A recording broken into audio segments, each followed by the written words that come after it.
Hello friends. तो आज हम पढ़ने वाले हैं क्लास 11 के बिजनेस स्टडीज़ का चैप्टर 7, जिसका नाम है फॉर्मेशन ऑफ अ कंपनी। और इस वीडियो में हम पढ़ेंगे कि steps involved in raising the funds from public, यानी वो पूरा प्रोसीजर जो कंपनी को फॉलो करना पड़ता है कि वो पब्लिक से फंड्स रेज कर पाए, यानी पब्लिक उसके शेयर्स एंड डिबेंचर्स को सब्सक्राइब कर पाए। तो उसके लिए जो प्रोसीजर होता है जो कंपनी को फॉलो करना पड़ता है वो पढ़ेंगे।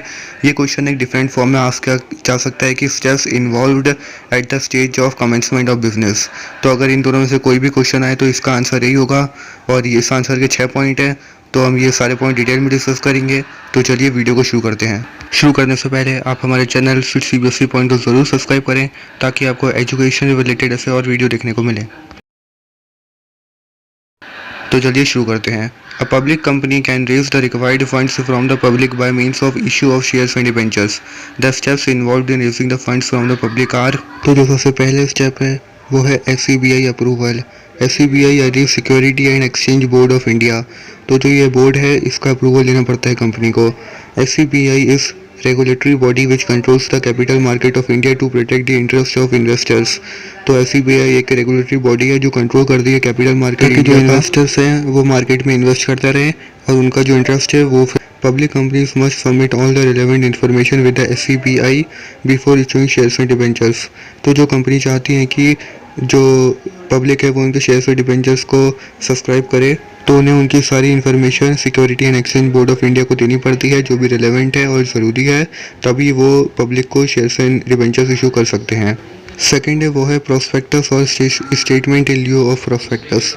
तो हमने पिछले वीडियो में पढ़ा था कि जो ये प्रोस्पेक्टस और statement in Leo of prospectus वो कंपनी इशू करती है जो चाहती है कि पब्लिक उसके जो शेयर्स और डिबेंचर्स है उसे सब्सक्राइब करे, और statement in Leo of prospectus वो पब्लिक कंपनी इशू करती है जो चाहती है कि पब्लिक उनके शेयर्स और डिबेंचर्स को सब्सक्राइब ना करे, और वो नहीं चाहती कि पब्लिक उनकी कंपनी में इन्वेस्ट करे। A public company has to submit a prospectus or statement in lieu of prospectus with the registrar of companies. It was circular inviting the general public to subscribe to the shares and debentures of the company.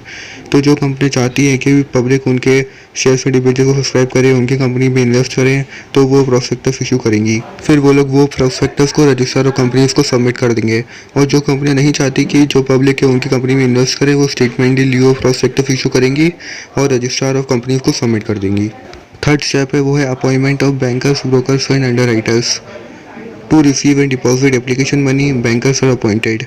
तो जैसे ही जो company होती है वो अपने shares and debentures को market में रख देती है ताकि पब्लिक उसे बाय कर सके, तो उसे एक बैंकर को अपॉइंट करना पड़ता है, क्योंकि जो लोग उसके शेयर्स को सब्सक्राइब करेंगे वो थोड़ा एप्लीकेशन मनी पे करेंगे। तो जो वह एप्लीकेशन मनी मिलेगा उसको जो डिपॉजिट और रिसीव करेंगे वो बैंकर्स करेंगे, इसलिए उन्हें सबसे पहले बैंकर्स को अपॉइंट करना पड़ेगा। फिर second, to sell the shares brokers are appointed. तो अगर कंपनी को एक ब्रोकर अपॉइंट करना पड़ता है ताकि जो उनके शेयर्स हैं वो मार्केट में सेल हो सकें। If the company is not sure of selling the whole lot of shares then they may appoint underwriters. Underwriters undertake to buy the shares if they are not purchased by the public. यानी कि वो कंपनियां जो sure नहीं है कि उनने जितने शेयर्स मार्केट में सेल करने के लिए रखे हैं वो सेल हो पाएंगे, तो वो अंडरराइटर्स को अपॉइंट करते हैं। अंडरराइटर्स वो लोग होते हैं जो कंपनी के वो शेयर्स बाय कर लेते हैं जो पब्लिक बाय नहीं करती। फोर्थ स्टेप है वो है minimum subscription. In order to prevent company from commencing business with inadequate funds, it has been provided that company must receive application for the certain minimum number of shares. According to Companies Act, this is called minimum subscription and the limit of minimum subscription is 90%। तो मान लीजिए कि company ने 500 shares market में cell करने के लिए issue किए थे, जिनमें से सिर्फ 400 के लिए एप्लीकेशन आया, यानी कि जो 400 लोग थे वही कंपनी के शेयर्स को सब्सक्राइब करना चाहते थे, तो जो 100 शेयर्स थे वो अभी तक नहीं बिक पाए हैं। तो और जो मिनिमम सब्सक्रिप्शन का लिमिट है वो है 90%, यानी जो 500 है उनमें से कम 450 शेयर्स को खरीदना पड़ेगा लोगों को, पर यहाँ पे लोगों ने सिर्फ 400 शेयर खरीदे हैं, तो जो मिनिमम सब्सक्रिप्शन है वो नहीं हो पाया है। तो जो कंपनी है वो अपना बिजनेस स्टार्ट नहीं कर सकती क्योंकि उसका फंड इनएडुकेट है, क्योंकि लोगों ने सब्सक्राइब नहीं किया है 90% की लिमिट। तो जब तक कंपनी को 90% तक का शेयर नहीं मिलेगा, यानी 450 शेयर्स नहीं मिलेंगे, जब तक वो अपना बिजनेस स्टार्ट नहीं कर सकती, क्योंकि गवर्नमेंट ने ऐसे बैन लगाया है कि जब तक मिनिमम सब्सक्रिप्शन कंपनी को नहीं मिलेगा वो अपना बिजनेस कमेंस नहीं कर सकते। जो फिफ्थ पॉइंट है वो है application to stock exchange. An application has to be made to at least one stock exchange to deal with shares and debentures. तो इंडिया में मेनली दो टाइप के स्टॉक एक्सचेंज है, यानी दो स्टॉक मार्केट्स हैं, यानी जहाँ पे शेयर्स को बाय और सेल कर सकते हैं। तो पहला है एनएसई यानी नेशनल स्टॉक एक्सचेंज और दूसरा है बीएसई यानी बॉम्बे स्टॉक एक्सचेंज। तो इन दोनों में से कंपनी किसी भी एक स्टॉक एक्सचेंज को एप्लीकेशन दे सकती है और उस स्टॉक एक्सचेंज में अपनी कंपनी को लिस्ट करवा सकती है, ताकि जो उसके शेयर्स और डिबेंचर्स है वो पब्लिक बाय और सेल कर पाए। लास्ट पॉइंट है allotment of shares. Till the time shares are allotted, application money received should be kept in a separate bank account. तो जब तक शेयर्स अलॉट नहीं किए गए हैं, जब तक जो एप्लीकेशन के द्वारा मनी मिला है कंपनी को, वो एक सेपरेट बैंक अकाउंट में रखने पड़ेंगे। After getting the name listed in the stock exchange, a company gets ready to prepare a statement called return of allotment signed by the director if any of the money is returned to its investors। तो जैसे ही company का नाम stock exchange में आ जाता है, वैसे ही company ready हो जाती है और वो एक स्टेटमेंट प्रिपेयर करती है रिटर्न ऑफ अलॉटमेंट, जो कि उसके बोर्ड ऑफ डायरेक्टर्स को साइन करते हैं।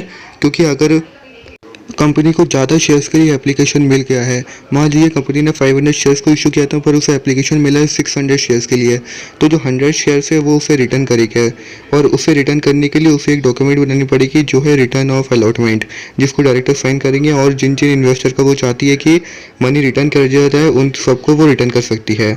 Allotment letters are issue to successful allottees, और जो फिर 500 जो इन्वेस्टर्स हैं जो बचेंगे जिन्होंने शेयर्स को के लिए एप्लीकेशन मनी दिया था, उन सबको अलॉटमेंट लेटर्स दिए जाएंगे, क्योंकि उनके जो शेयर्स हैं वो कंपनी ने एक्सेप्ट कर लिए हैं और उनका जो एप्लीकेशन मनी है वो भी कंपनी ने एक्सेप्ट कर लिया है। तो वो सक्सेसफुल अलॉटीज बन गए कंपनी के और उनको कंपनी के शेयर मिल गए। तो अभी तक जो भी हमने इस वीडियो में पढ़ा वो हम एक बार वापस पढ़ लेते हैं। तो जो इस वीडियो में हमने पढ़ा कि कैसे एक पब्लिक कंपनी कैपिटल सब्सक्रिप्शन यानी जो पब्लिक है उनसे कैपिटल सब्सक्राइब करवा सकती है, यानी पब्लिक उनके शेयर्स और डिबेंचर्स को कैसे बाय और सेल कर सकते हैं। तो उसका पूरा प्रोसीजर है। तो जो पहला पॉइंट है वो है SEBI अप्रूवल, यानी जो security and exchange board of India है उसका अप्रूवल लेना पड़ेगा कंपनी को। जब सारी इन्फॉर्मेशन देनी अप्रूव हो जाए तो उसके बाद सेकंड स्टेप होता है कि प्रोस्पेक्टस और स्टेटमेंट। तो उसके बाद एक डॉक्यूमेंट होता है प्रोस्पेक्टस, वो कंपनी को बनाना पड़ता है और रजिस्टर ऑफ कंपनीज को सबमिट करना पड़ता है। और जो कंपनी नहीं चाहती कि जो पब्लिक है उनके जो शेयर्स को सब्सक्राइब करे तो वो statement in Leo of prospectus बनाती है। इसके बाद जो थर्ड पॉइंट है वो है appointment of bankers, brokers and underwriters. तो बैंकर्स इसलिए ताकि जो एप्लीकेशन मनी मिले उससे रिसीव डिपॉजिट कर सकें, ब्रोकर्स इसलिए ताकि वो शेयर्स को सेल करने में उनका हेल्प करें, और अंडरराइटर्स इसलिए ताकि अगर कोई शेयर्स अगर सेल नहीं हो पाए तो शेयर से वो सब अंडरराइटर्स बाय कर लें। तो इन सबको अपॉइंट करना पड़ता है। फोर्थ है मिनिमम सब्सक्रिप्शन, यानी अगर कंपनी को मिनिमम सब्सक्रिप्शन जब तक नहीं मिलेगा जब तक कंपनी अपना बिजनेस स्टार्ट नहीं कर सकती। और मिनिमम सब्सक्रिप्शन की लिस्ट जो लिमिट है वो है 90%, यानी मान लीजिए 100 शेयर्स इशू किए हैं कंपनी तो उसमें से 90 शेयर्स को बाय करना ही पड़ेगा, तभी कंपनी अपना जो बिजनेस है वो स्टार्ट कर सकती है। फिफ्थ है एप्लीकेशन टू स्टॉक एक्सचेंज। तो जो स्टॉक एक्सचेंज के मार्केट्स होते हैं उनको किसी भी एक को कंपनी को एप्लीकेशन देना पड़ेगा ताकि जो उनके शेयर्स में डिबेंचर्स है उनका बाय और सेलिंग हो सके आसानी से। सिक्स्थ है वो है अलॉटमेंट ऑफ शेयर्स। तो जिन जिन लोगों ने कंपनी के शेयर्स को बाय करने के लिए एप्लीकेशन को मनी दिया था और एप्लीकेशन दिया था कंपनी को, उन सबको कंपनी एक बार देखती है और उसके बाद जो जिन जिनको वो शेयर्स देना चाहिए उनको शेयर अलॉट कर देती है और उनको अलॉटमेंट लेटर्स सेंड कर देती है, और जिनका मनी रिटर्न हो जाता है उनको कंपनी मनी रिटर्न कर देती है।